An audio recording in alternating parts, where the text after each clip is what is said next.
बुद्धिमान व्यक्ति एही चारिटी कथा अन्य को कहतु नाही।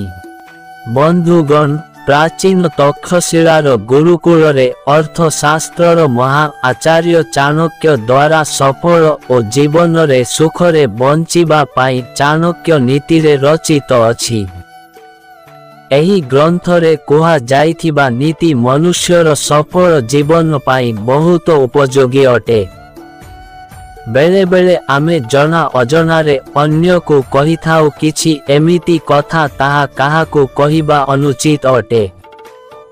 आजी मुन आपण मानंको एमिति किछि कथा कहिबाको जाउछि जहा चाणक्य नीति रे कुहा जाइछि जे बुद्धिमान व्यक्ति केबे भी काहाको एही चारिटी कथा कहिबा उचित नुहे।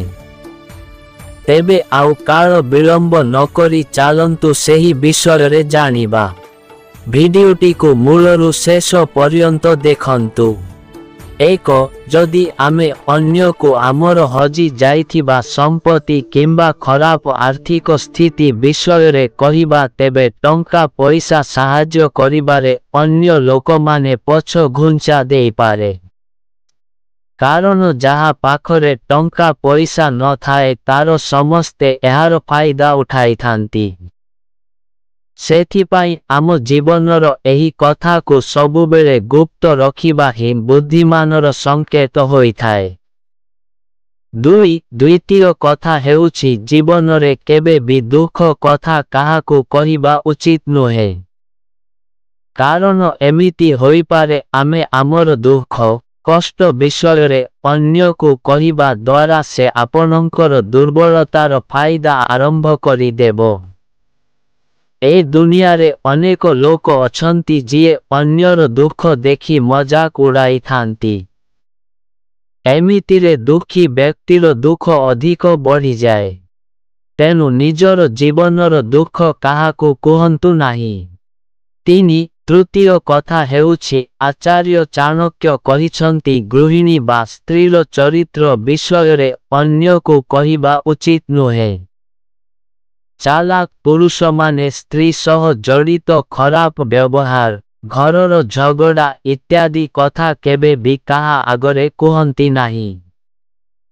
कारण एही कथा कहिले समाज रे निजको अपमान हेबाको पड़े।